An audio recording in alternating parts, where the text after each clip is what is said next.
চলে এসেছি। Good morning সবাইকে। সবাই কেমন আছো বলো? আমরা তো মোটামুটি আছি। আর বাবুকে চান করে ঘুম পাড়িয়ে দিয়ে গেছে ওর মালিশ মাসি। আর আমি বসেইছি, উঠবো, উঠে আমি কী কাজ করি তোমাদের সঙ্গে শেয়ার করি। আজকে দিনটা কী করি সব তোমাদের সঙ্গে share. Welcome back to the channel Krishna সুন্দরী। আমার চ্যানেলে সবাইকে স্বাগত। আশা করি সবাই ভালো আছেন। আমরা তো মোটামুটি আছি। আর আমাদের এখানে প্রচুর বৃষ্টি হচ্ছে। অবশ্যই আমি যেদিন এডিটিং করছি সেদিনের কথা বলছি, আর যেদিন এই ভিডিওটা শ্যুট করছি সেদিন কিন্তু বৃষ্টি ছিল না। তার পরের দিন থেকে প্রচুর বৃষ্টি চালু হয়েছে। আর আমি আমার বিছানা পরিষ্কার করে নিয়েছি। বাবু চান করার আগে, যখন আমাদের মাসি আসে তার আগে আমি আমার বিছানা পরিষ্কার করে নিই। তারপরে ছোটো মেয়েদের, বড়ো মেয়ে যে ঘরে শুয়ে ওখানটা ওই বেডরুমটাও পরিষ্কার করে নিলাম। আর সকালে আমার একই ডিউটি রোজের। আর রোজের এই ব্লগ ভিডিও কি দেখা বলে একই কাজ। আমরা তো কোথাও ঘুরতেও যেতে পারি না যে বাইরে ঘুরতে যাবো, নতুন নতুন কিছু জিনিস দেখাবো। তার মধ্যে এই মেয়ে দেখো পুরো ঘর নোংরা করে থাকে, ছোটোটা প্রচুর নোংরা করে। ওই যে ব্লগগুলো ওইগুলো আমি ওটার ভিতরে ঢুকিয়ে রাখি, যত খেলনা সব বেরোকে পুরো ঘর বিছিয়ে রাখবে, সেগুলো গুছোতে আবার টাইম লাগে। এই সাইকেলগুলো চলবে, ওইগুলো এক জায়গা থেকে অন্য জায়গায় বেডরুম, হলরুম যেখানে পারে সেখানেও বিছিয়ে রাখে। আর পোশাক তো ওইটা পুরো ভরে গেছে। আবার ছোট্টদের ওই যে উইন্ডোতে ওখানটায় কিছুটা পোশাক মিললাম। আবার চলে এসেছি কিচেন রুমে। কাজ যদি চলে আসবে তার আগে আমার একটাই ডিউটি, বাসনগুলো গুছিয়ে এক জায়গায় রাখা। নাহলে পরে ও বাসন দিয়ে ঝাঁকিতে রাখবে, তো এই ডিউটিটা রোজের করতে হয়। মাঝে মাঝে তো ভালোই লাগে না, আমার মনে হয় গ্রামে চলে যায়। ওখানে গেলে এর বাড়ি, ওর বাড়ি, বাবার বাড়ি, যেখানে বাড়ি ঘুরতে যেত। এখানে তো কোথাও ঘুরতে যেতে পারি না। আবার একটা তো বাচ্চা না, তার জায়গায় 3টে বাচ্চা, কোথায় নিয়ে ঘুরতে যাবো? ঘরের মধ্যে থাকে, ওদের স্কুলও ছুটি পড়ে না, সবসময় স্কুল টিউশন থাকে।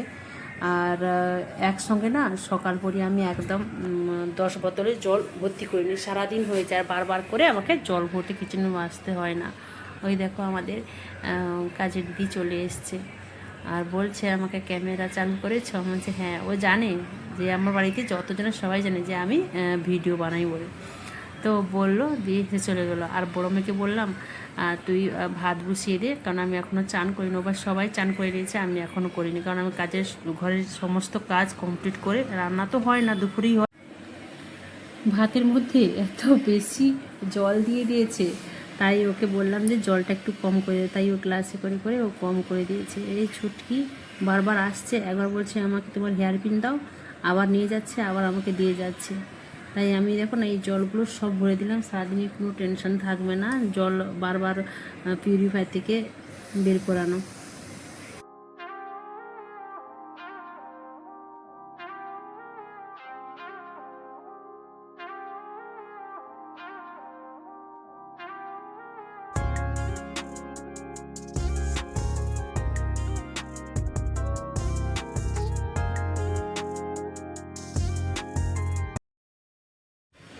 কিচেন রুমের সমস্ত রকম যা কাজ থাকে আমার গুছোনো, সবগুলো গুছিয়ে নিয়ে আমি চলে এলাম।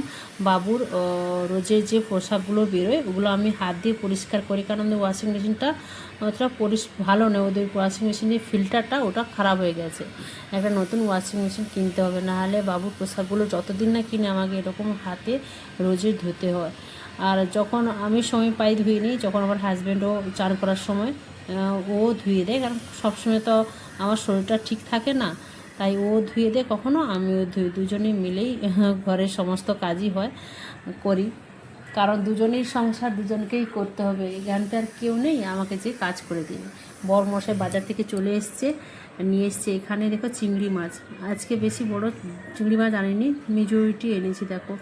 আর চিংড়ি মাছটা কিন্তু একদম তাজা আছে, 1 কিলো মতো এনেছে। আর এটাতে এনেছে মৌরলা মাছ। তো মৌরলা মাছটাও খুব বড় আছে, অত ছোট নয়, একদম মেজরিটিও নয়, একদম বড় বড় আছে। এগুলো না আমি আলু দিয়ে বাটি চচ্চড়ি বানাবো, আর ভাবি কিছুটা তেঁতুল দিয়ে টক করব। আর আমরা তো তেঁতুল টক খেতে খুব ভালোবাসি, মেদিনীপুরের মানুষ, তেঁতুল টক ছাড়া আমাদের শরীর চলে না। আর এখানে এনেছে একদম কুচো চিংড়ি। এই চিংড়ি দিয়ে কী করব আমি তো জানি না, ভাবছি এটা দিয়ে আমি পকোড়া বানাবো। আমি ইউটিউবে একটা রেসিপি দেখেছিলাম যে কুচো চিংড়ি যে কী করে বানানো যায়, তো তো অনেকজন পকোড়া বানিয়েছি দেখলাম, তো ওইটা দেখে আমি এটা পকোড়া বানাবো। দেখো একদম কুচো চিংড়ি, তো বলেছি ছোট চিংড়ি আনতে, তো একদম এনেছি, একদম দেখো একদম ছোট। দেখি আজকে না হলে কালকের দিকে বানাবো, কিন্তু পরিষ্কার রয়েছে। আর এখানে সবজি এনেছে, কুমড়ো এনেছে, আর ওখানে কাঁচকলা, পটল, আর এদিকে লাউ শাক এনেছে। ওটাকে আমরা লাউ ডাঁটাও বলি আবার। আর এদিকে উচ্ছে এনেছে, চিচিঙ্গা এনেছে, আর এখানে এনেছে, সরি ওটাকে চিচিঙ্গা বললাম, ওটা আমাকে ঝিঙ্গা বলি। ঝিঙ্গা চাই এখানে নিয়ে এসছে গন্ধরাজ লেবু দুটো। আর আমাদের না নালা সুপারে যেখানে অর্পিতা শতাব্দী থাকে, ওখানটায় কিন্তু না সমস্ত বাঙালি খাওয়ার দাওয়ার সব কিছুই ওখানেই পাওয়া যায়, সবজি থেকে শুরু করে সব কিছুই। আর ওইখানকার মার্কেটটা খুব ভালো, আমরা তো প্রায় ওখানেই যাই সব কিছু আনতে। আর ওখান থেকে আমাদের সমস্ত বাজার আসে। আর ওই যে দেখালাম না তাল কিনে এনেছে, ওই নালা সুপারেই উঠেছে, তাল কিনে এনেছে। আর ওই তালের আমি পকোড়া বানাবো। তো আমি বানাতে জানি না, আজকে ফার্স্ট টাইম আমি বানাবো, জানি না কেমন হবে। আর আমি চান করে চলে এসেছি, এসে আমি চুল চিরুনি করছি। এখন এই বাবুকে বললাম না পোলিও খাওয়াতে যাব, জানি না কোথায় ক্যাম্প বসেছে, তো আমাকে কোথায় খুঁজে খুঁজে যেতে হবে। কাউকে জিজ্ঞাসা করলেই বলে দেবে যারা বাচ্চারা ছোটো বাচ্চাদের নিয়ে যাচ্ছে। তো আমি ফটাফট করে বেরিয়ে পড়লাম।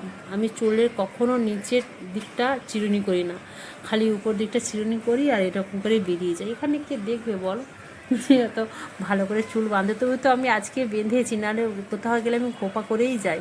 ক্যামেরার সামনে আসছি বলে একটু ভালো করে চুলটা বাঁধলাম। আর তার সঙ্গে আমি হচ্ছে একটা টিপ পরছি, আর আমার বর বলছে হলো, তাড়াতাড়ি চিল্লাচ্ছে। আমি বলছি হচ্ছে। তখন 11টা বেজে গেছে মনে হয়, হ্যাঁ 11টা বেজে গেছে। তবে যখন আমরা দিতে গিয়েছিলাম 2-3 জায়গায় খুঁজেছি, পাইনি। কাউকে জিজ্ঞাসা করলাম, সে তো বলেই দিল। আর দেখো আমি সিঁদুরটা কেমন রেখেছি দেখো, কারণ সিঁদুরটা এমনই যেখানে সেখানে খালি হাতে লেগে যায়। আমি একটি কৌটা, 2-3টে কৌটার ভিতরে করে রাখি আমি। আর আমি ইঞ্জেকশান দিয়ে ওই দেখো চলে এসেছি, এই রোডের সাইডে এক জায়গায় বসেছি, প্রচুর গরম। বাবুকে নিয়ে আমি ঘরে চলে এসেছি, ওই দেখো ক্যামেরার দিকে তাকিয়ে আছি, দেখছি সবাইকে দেখছি। ওই দেখো ঘুম চলে এসছে, আবার হাই উঠছে, পুরো ঘেমে গেছে, ঘেমে ওর মাথার চুলগুলো দেখা কেমন হয়ে গেছে। আমার বড় মেয়ে চলে এসছে, দেখছে। ভাত তো রান্না আছে, কালকে ডাল আর একটু চচ্চড়ি আছে। সকালে আজকে নাস্তা করে এখন 11:30 বেজেছে, দুটো ভাত খাবো, তার জন্য বড় মেয়েকে বলেছিলাম না তখন, ও ভাত বসিয়েছিল। তারপরে ও ভাত গড়াতে পারে না, আমি গড়িয়ে নিই। আর ওই বাবুর পোলিও খাইয়ে নিয়েছে। আমি এতটা চিংড়ি মাছ ছাড়িয়েছি, এখন নোংরা পড়ে আছে। এইদিকে বড়িটা নিয়েছি, আর এখানে কড়াই চাপিয়ে দিয়েছি। কেউ যদি ক্যামেরা ধরে দেয়, ভিডিওটা অনেক সুবিধা করতে। একবার তুমি কাজ করো, আবার ভিডিও চালু করো, আবার হাত ধো, অনেক অসুবিধা হয়ে যাবে। আর এই বড়িটা ভেজে নিচ্ছি।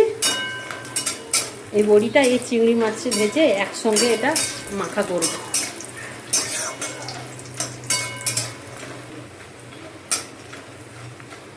চিংড়ি মাছটা তো হাত দিয়ে মলতে পারবো না, একটু গ্রাইন্ডার করে নেব।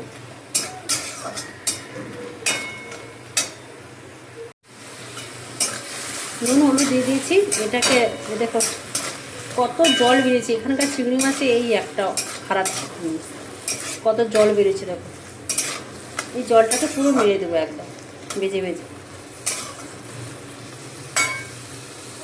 এই যে চিংড়ি মাছের নোংরাগুলো না, এগুলো আমি ডিপ ফ্রিজে রেখে দিই। এমনি যদি রাখা হয় না, কালকে সকাল পর্যন্ত, সকালে ক্যাচড়া নিয়ে যায় 8:30টায়, মানে পুরো ঘর বন্ধ হয়ে যাবে। আমাদের হাওয়া পাসিং অত হয় না, গ্রামের মতো খোলামেলাও না, আমরা বদ্ধ ঘরেই থাকি।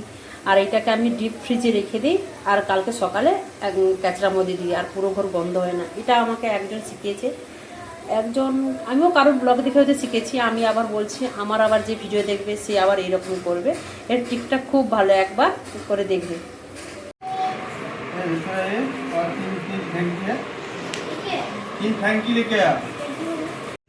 চিংড়ি মাছ বেছে কেটে সাফ করে এখানে রেখেছি।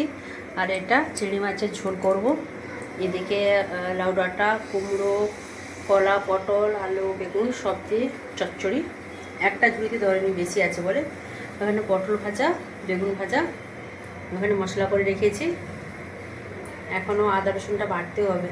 আর এদিকে টমেটো কেটে রেখেছি, আর এইদিকে বড়ি ভাজা করে রেখেছি, আর এখানে ভাত বসে গেছে। এগুলো এই দেখো চিংড়ি মাছের ঝোল। তবে আমার ভিডিও ক্লিপ নিতে ভুলে গিয়েছিলাম, পরে আবার নিচ্ছি, মানে খাওয়ার পর ভুলেই গিয়েছিলাম। আর এইদিকে লাউ ডাঁটার চচ্চড়ি, আর এখানে এই যে পটল ভাজা আর বেগুন ভাজা খাওয়া হয়ে গেছে, এতটা বেঁচে আছে। আর এইদিকে বড়ি ভাজা। কত বড় ভিডিও বানাবো, 12 মিনিটের ভিডিও হয়ে গেছে। যখন এডিটিং করছি দেখছি। আর এখানে না আমি তালের বড়া বানানোর জন্য এখানটা ময়দা আর সুজি আমি 1 ঘন্টা আগে ভিজিয়েছিলাম। ময়দা, সুজি আর এই যে তালের যে কারিটা, ওটা আমার হাজব্যান্ড ওই আমাদের একটা ঝুড়ি আছে, ঝুড়ির সাহায্যে ওর কারিটা বের করে নিয়েছে। আর আমি তো বানাতে জানি না, আমি ইউটিউব দেখেই বানালাম। খুব ভালো হয়েছে। আমরা কারণ ভাজতে ভাজতে অনেকগুলো খাওয়া হয়ে গেছে আমাদের, আর সবগুলো ফুলেছেও। আর প্রথম বানিয়েছি, কি সুন্দর না হয়েছে, আমি তো খুব খুশি। এবার নালা সোপার গেলে আরও হাজব্যান্ডকে আনতে বলবো আর বানাবো। এইতে বর্ষা পড়েছে, খেতে খুব সুন্দর লাগবে। আর জানো এই যে তালের আমি মানে বড়া বানাচ্ছি, এটা কি বলে, আমাদের বলে তালের বুলবুলি বলে। যে যে ভাষায় যেদিকে যে গ্রামে থাকে, যে শহরে থাকে, যে যে ডিস্ট্রিক্টে থাকে, তা আলাদা আলাদা ভাষা হয়, এটা নাম হয়। তো আমার এখানে আমরা তালের বড়া বলি, বুলবুলিও বলে থাকি। তো ভিডিও ভালো লেগে থাকে তো একটা লাইক, শেয়ার আর কমেন্ট। Tata, bye. সবাই ভালো থেকো, সুস্থ থেকো। আজকের মতন এখানে আমি ভিডিওটা শেষ করলাম।